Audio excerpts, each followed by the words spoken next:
Do you like a challenge? Click on the challenge button and subscribe to my free 30-day real estate investing video challenge. Every day I'll get you a new video how I built my business doing 8 to 10 deals per week. It's 2.5 hours of hardcore training. Hey there, Peter Vekselman. So the first thing I want to talk to you about today is something that whether you're brand new in this business or you've been doing it forever and ever, I know you've come across these situations. And that is, when do you cut a cord with someone?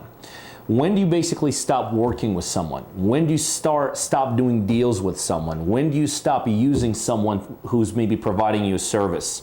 So what I want to do is I want to illustrate this with a deal we just closed on. So if you just kind of pan over here, this is a property I bought about a month or so ago for $32,000, and we just sold it a day or so ago for $44,000.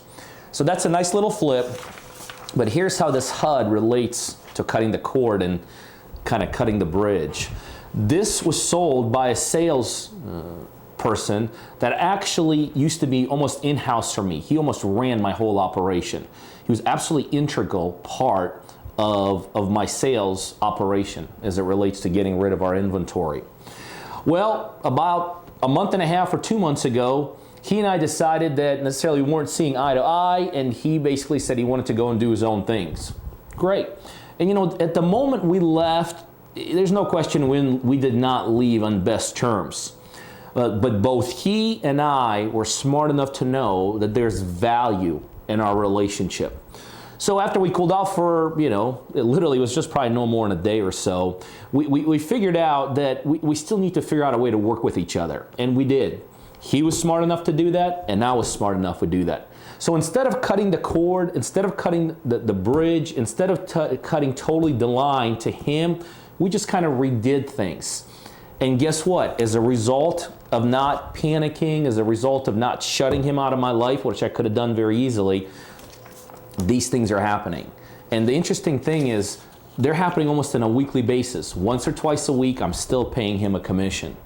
So my point is this: in this business, sometimes you have to rise above and beyond.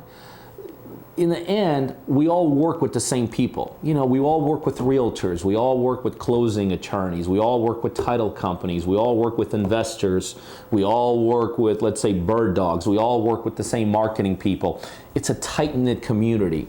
Now, have I literally cut the bridges with some of these and cut the cords? Yeah. If somebody does something they're not supposed to do, if somebody really messes with us, there's no question, I'll push them out of the life.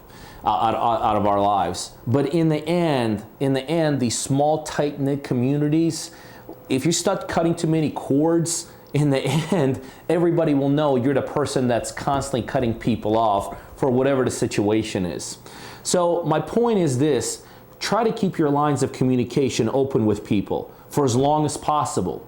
Bend over backwards from your end not to cut that cord permanently. Because in the end, relationships in this business are worth money in any aspect. Whether it's a contractor maybe that you didn't see eye to eye with on a particular project, look at the big picture. How many projects has he done for you in the past that everything worked out perfectly? Look at the future. How many future possibilities is there for you to make money with him? Let's say an agent.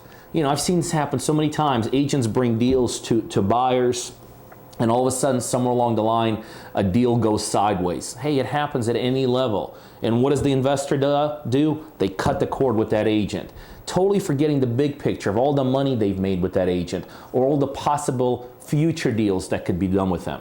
I've seen it happen with closing attorneys.